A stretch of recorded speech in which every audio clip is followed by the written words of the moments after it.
I'm Kristy. And I'm Courtney. And this is Heard at the Bar.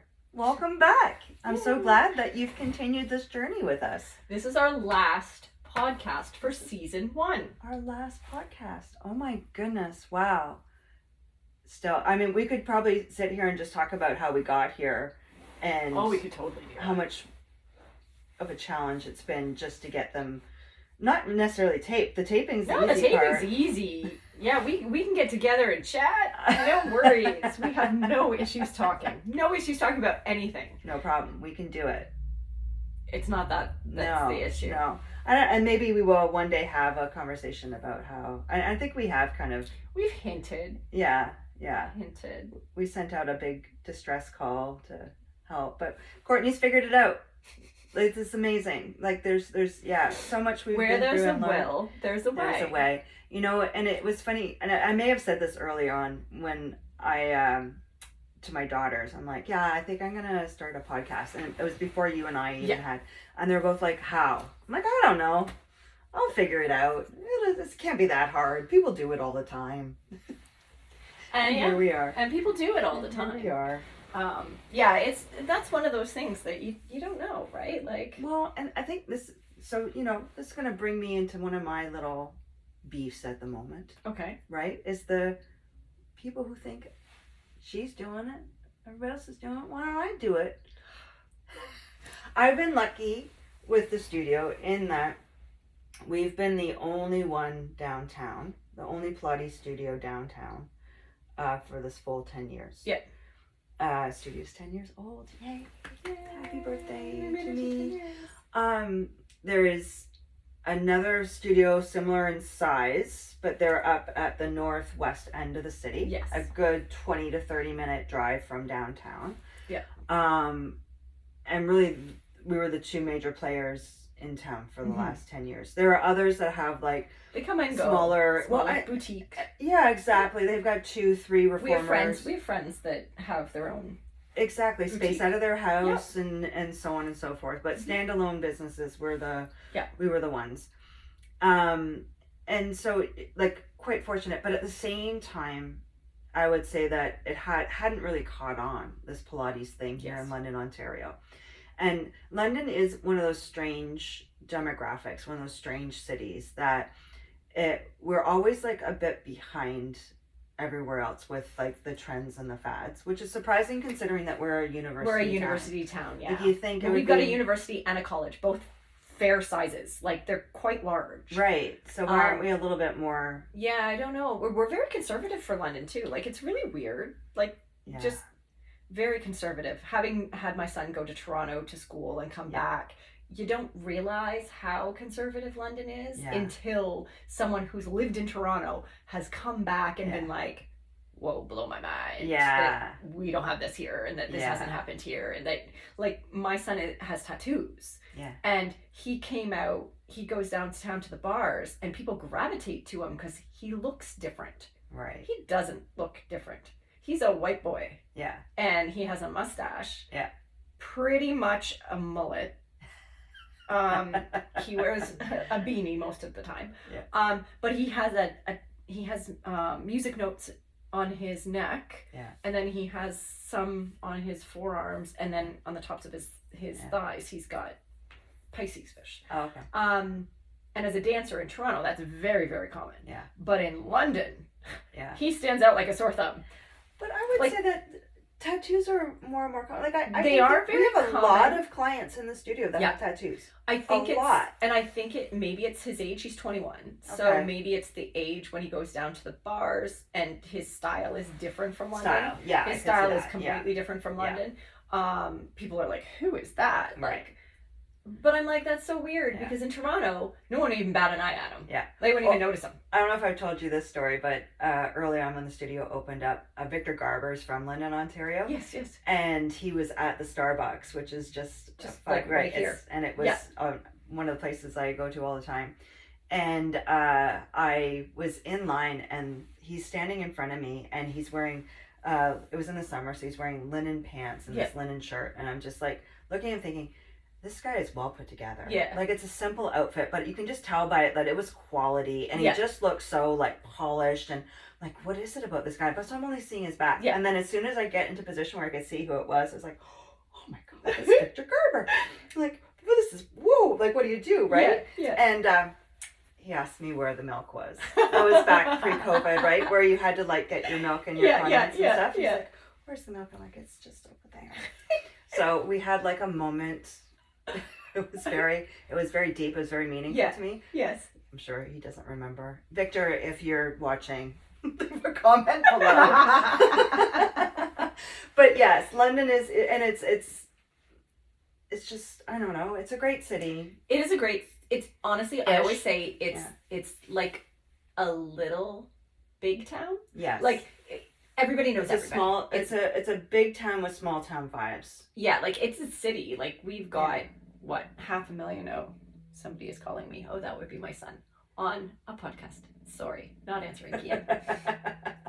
Love you, honey. Love you, honey. Mommy's Bye. busy. I'm busy. Okay.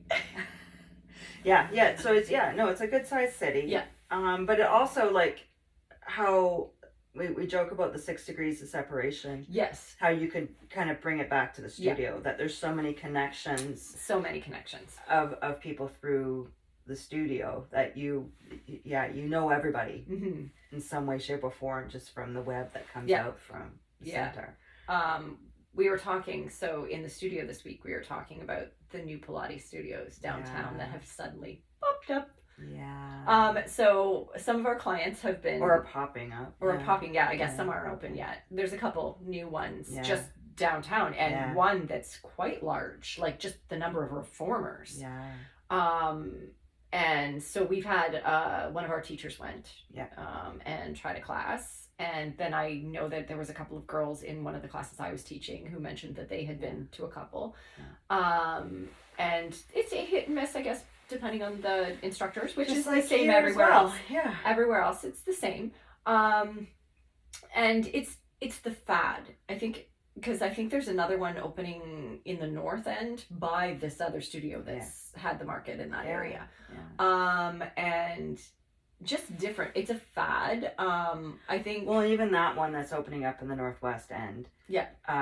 It's a franchise. It's franchise. Yeah. They have like 20 reformers. There's a lot of reformers. Like we have 6 where we are, and I find it tough to teach a group class and see everybody and make sure everybody is doing it correctly and that everybody's aligned and nobody's hurting themselves and they're not. I can't imagine like 8. In the north one, they have four together. Right. So walking between them and seeing both sides, doable. Yeah. Once you start getting more than that, or getting more in a line that you've got to like make your way. That you can't stand at reformer 1 and see reformer. It is so hard because 10. sometimes in my classes I find that I'm showing you what to do. Because I have a dance background, so obviously I have a tendency just to show you. Demonstrating it using my hands, because if you're a dancer, you know that everything you do on your hands while you're doing it. So I do that in class, the développé, with the flexed feet, like I do it all with my hands. Yeah. I can't imagine not being able to see the eyes of the people that I'm teaching to make sure they can see me and know what's going on. Yeah. So these big ones, there's no way you can get the quality. Well, this is it. So the one with the 20, they have TVs. The TVs, okay. Yeah, and so I've never experienced it, so I can't. No, I haven't tried it. I haven't tried any of these other ones. Yeah, so my understanding is that it's set routines. And so the video is showing what the routine is. Oh. And then the instructors are helping guide on the floor. Oh, and keeping everybody safe. Okay. So your demonstration's happening from the video. Oh. But it's also set. So like that one is So if you sign up for a specific class, it's always that set. Yeah. So that's how I understand. It's choreographed. Choreographed, yeah. Okay. Yeah, that's how I understand it. Okay. Which, like, there's room for it. It's all completely wonderful. And I have to, part of this is like me, like self-soothing. Yeah. The fact that there's more popping up means that it's becoming more popular. Right. The same thing happened with yoga. At one point there was a yoga studio everywhere on every street corner. Yeah. And now that's kind of dying down, and sadly, like many closed during COVID. So there's not as many, but now these Pilates studios are starting to build up. And it's this little, like I said, this little self-soothing for myself, because you worry that it's gonna take away from your business and what I've spent time building. Now it's become a fad. You're gonna open up down the street and get the benefit of it, and they're opening up looking aesthetically pleasing. It's very like TikTok-ish, exactly. Very Instagram worthy, right? Like they've got the special walls that you can take photos, and they encourage you to post videos from class. Right. Get yourself selfies in and do your videos and everything. Whereas, like, my goal from the very beginning with the space, I wanted you to feel like you're walking into my home, not into a commercial space. Yes. You don't have to feel like to come to class you need to make sure you're put together with your makeup and your hair. Literally roll out of bed, throw whatever you want on, and come in. Well, we were talking about this just before we started taping. About the videos that we've done to this point, and how there were times where you and I weren't. We didn't even realize. It's as I'm editing the podcast and I'm looking back and I'm like, wow. Yeah. I really wish I could edit to change, because I have no makeup on. I need a filter. I look like I'm tired, and I probably am. And we were taping Friday afternoons. Yeah. Fridays I start at 7 a.m. Yeah. So by the time the afternoon came by, more often than not, I hadn't eaten anything. More often than not, you were starving. I was starving and taping at the same time, which is a bad thing that I do to myself. And so we're made up for today's taping, because we're actually taping on a Saturday. It's a Saturday, yeah. But I think that is also a good indication of kind of the vibe here. Yes. That you don't have to fret about what state you're in when you walk in the door. Yeah. That you don't have to worry about getting caught in somebody's video or somebody's pictures. It's very odd to see a video here in the studio. I've seen a couple. Yeah. It's very odd. Yeah. It's not a normal thing here. My hope with all of this is that it brings more awareness, and it brings more people into everybody's studio. Yes. I think there's enough people to do everything. To support more than one studio in town. So I hope that we can all be respectful of one another and work together in it. But I also hope that it provides people with those different opportunities of what they're looking for out of Pilates. Yeah. Because there is a lot within the Pilates community of debate over what truly is Pilates. I have seen so many, I fell into the Pilates TikTok side of, and people are fighting about Lagree, they're fighting about Pilates, stock Pilates versus these other forms of Pilates. So early on in my career, it was classical versus contemporary Pilates. So classical, Joseph Pilates is God, and whatever he says is the Bible, and you're going to follow it word for word. And so the order in which you do the exercises is exactly the same, very specific. Yeah. How you get on and off the reformer is very specific. It's very strict and very dancer. It is very dancer. Focused. Very dancer. Then the contemporary style takes what JP put together and what he developed, but then also takes into consideration how exercise science has evolved, how our understanding and knowledge of the body has evolved, and puts a little bit more spin on it. And so within that contemporary, which is what I would say I teach a little bit more of the contemporary, it then allowed for the natural evolution of the Lagrees of the world, the more fad fitness focus, just like happened with yoga, right? Yoga was intended to be therapeutic. It was about healing yourself and being mindful and spiritual and coming within and being one with the universe. And now, it's like hot yoga or nothing. Like I gotta sweat, I gotta feel, you gotta eat something specific for exactly. Yeah. So it's what just naturally happens in this industry is Yeah. it will evolve and we will become creative and find other ways to approach it. And so as this continues to evolve, my only concern is, and where I understand why people get upset that that's not Pilates, is because when you start to get away from the mindfulness of the movement, the focus of the breath, the spinal articulation. And even just the idea of staying within a safe zone. Yeah.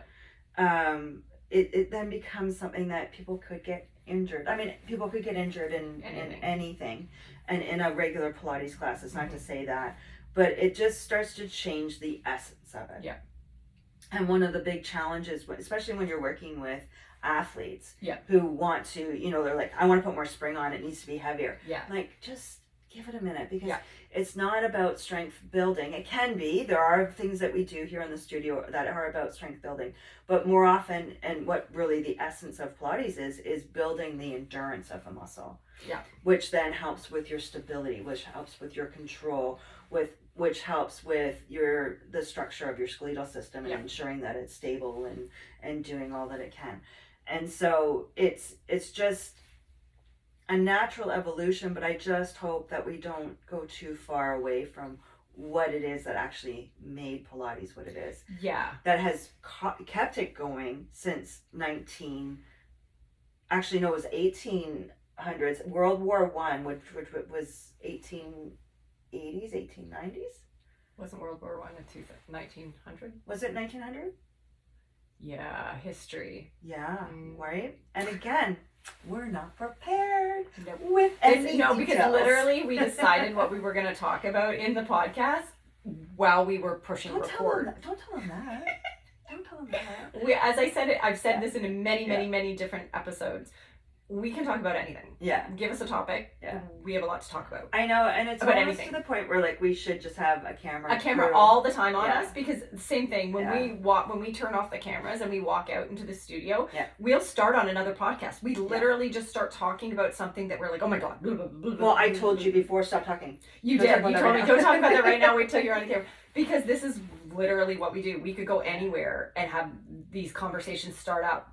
And it's the studio. The studio is the same thing when we're in the studio. Example, I came in was I teaching Wednesday and you were taking a class on Wednesday?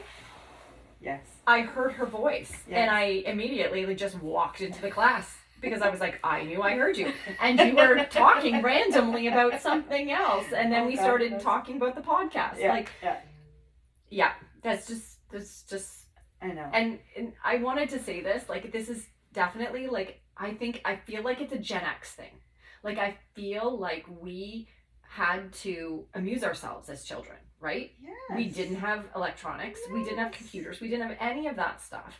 So we had to use our imagination. That's right. And amuse ourselves. Yeah. And so what did we do? We had random conversations with random people about random things. And you just learned how to speak to people in person. Okay, so just a second. Yeah, it wasn't even just that. There was no texting. No, there was no email. No. Right? So, like, if you and I wanted to make plans, we had to call each other on the phone. But then the whole family heard because the phone was in the middle of the living room. Well, yeah, true. So it was different. Like, you know Unless what I mean? you had that super long cord and you could go sit in the garage. Yes. That's what I used to do. I sit on the steps in the garage. Yeah. But you had to actually have conversation. Yes. Yeah. Like, there was no communicating without your voice or face to face. There was no other way to go about it.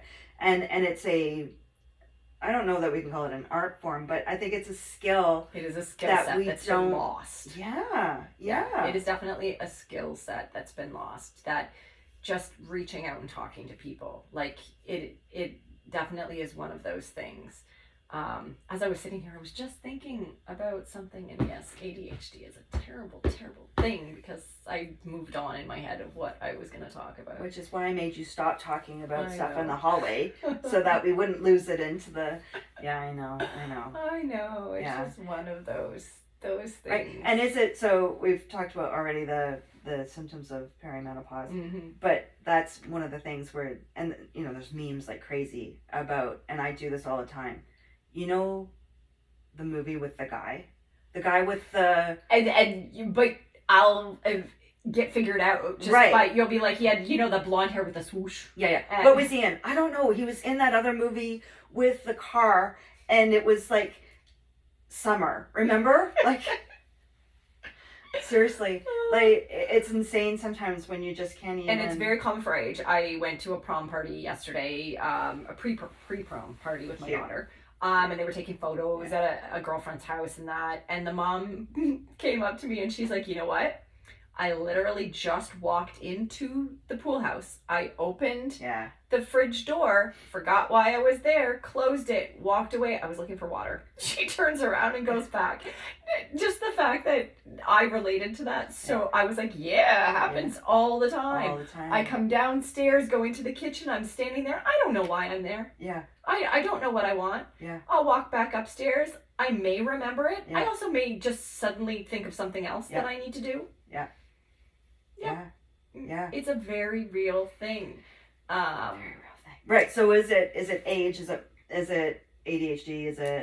Because we've self-diagnosed ourselves. Oh yeah, and also Gen X. You didn't have anything. Nobody diagnosed us with anything. Nobody cared. Half the time your parents didn't know if you were actually around or not. As long as you were home when the lights As long as you were home when the lights went on. When the street lights come on. Yeah. Where's your child? That's right. They used to have those videos on played on TV. Do you know where your child is? Do you know where your child is? Yeah. So that was just a thing. Yeah. Yeah. I don't know if I've said this in the podcast or not, but I want to get t-shirts made that say I survived the 70s. Oh, yeah. Because it is a miracle when you consider. Oh, yeah. You know, no seatbelts. No, yeah.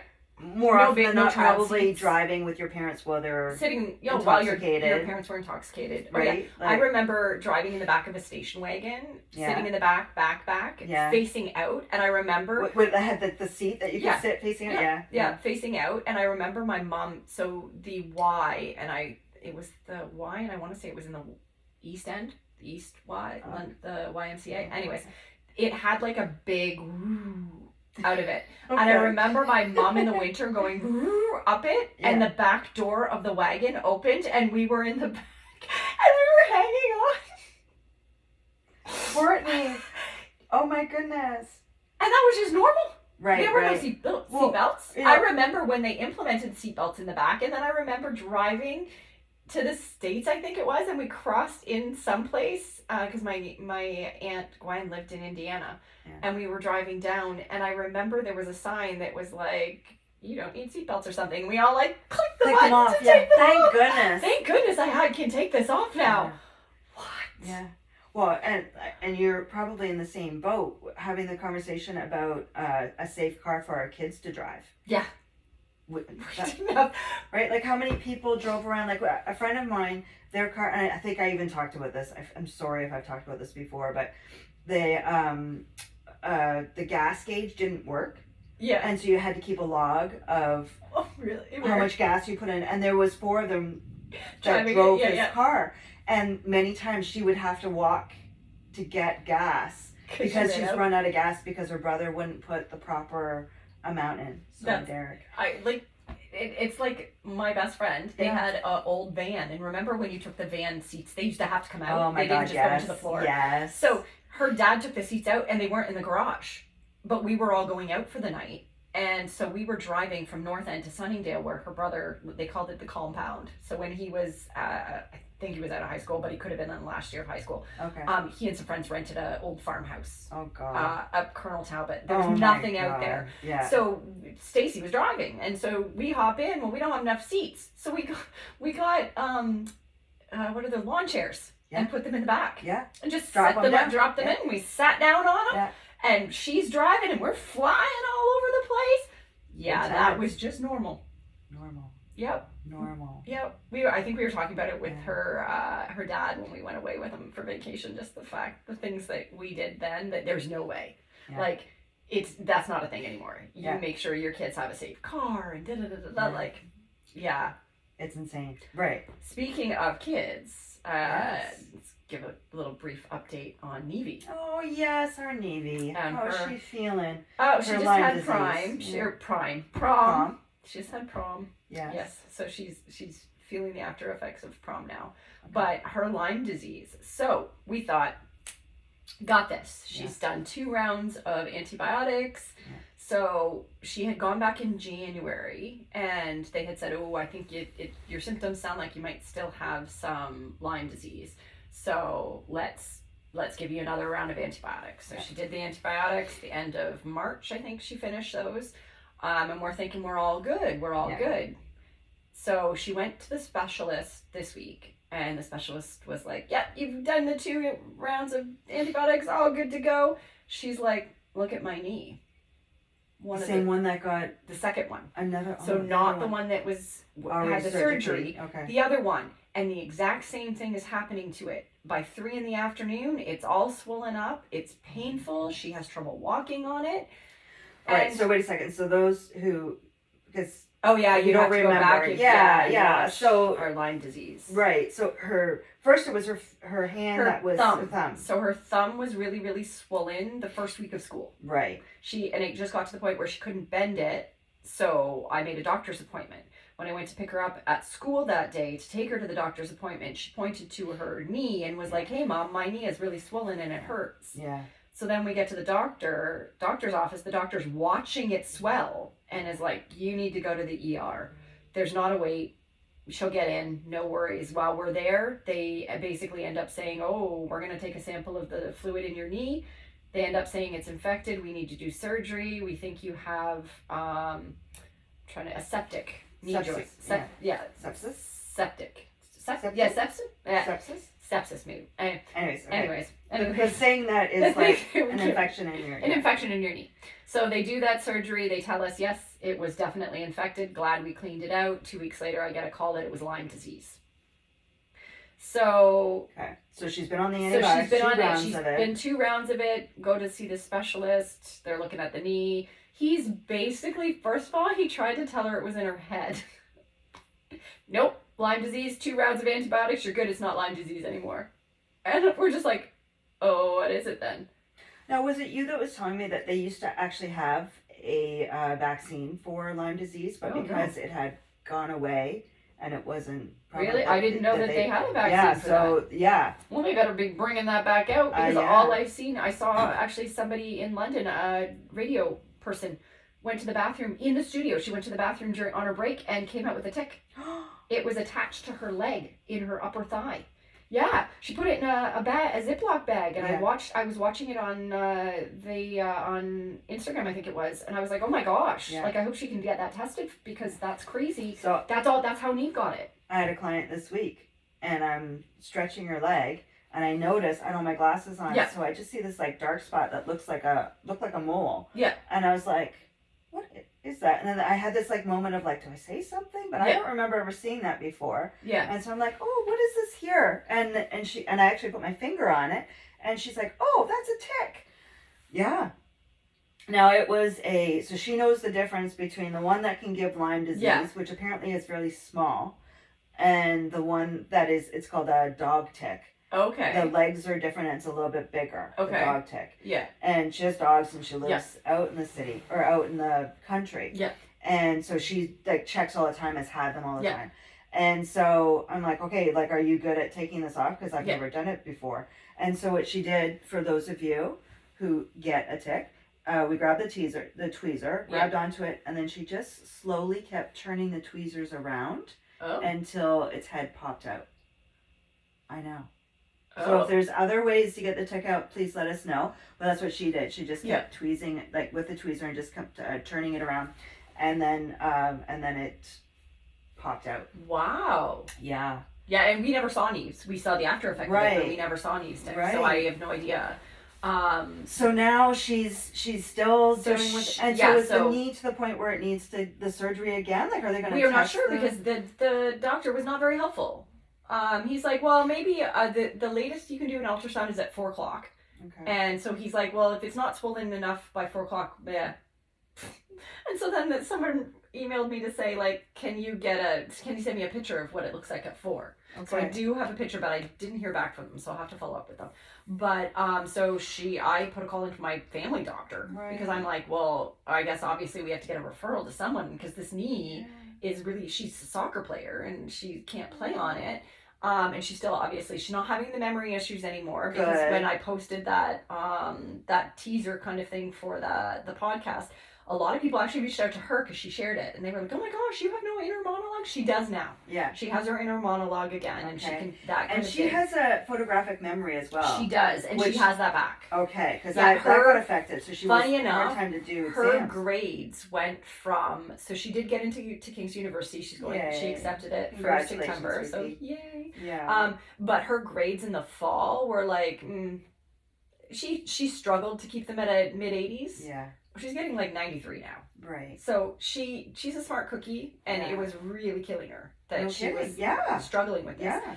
Especially in the important year of trying to get into Of course, university. yeah. So she does have that back again. So we're thinking that it must, if she doesn't have the Lyme disease, it must have been the Lyme disease affecting her, or the antibiotics. So like that was the two choices: antibiotics or Lyme disease.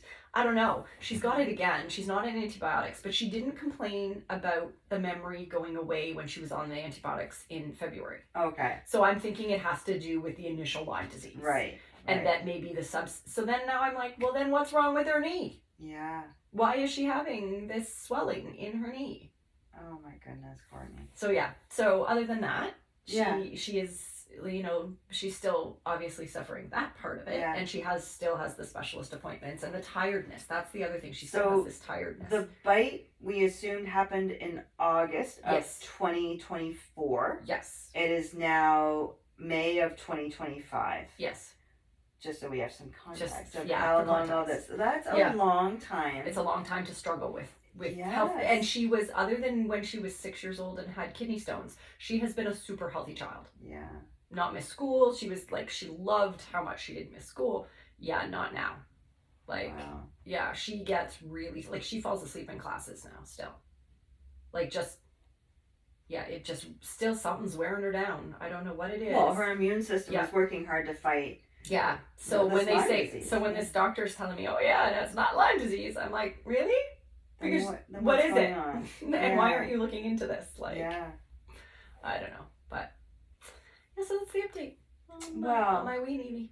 Well, glad she's doing better, but I guess there'll be more updates to come as we work through this knee issue. Mm-hmm.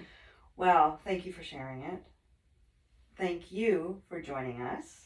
This has been another episode of Heard at the Bar, and thank you for being part of our community. Oh, in unison. That was so good. I love it when we do it in unison. Have a great, whatever time of Whatever day time it of is. day you're listening to this.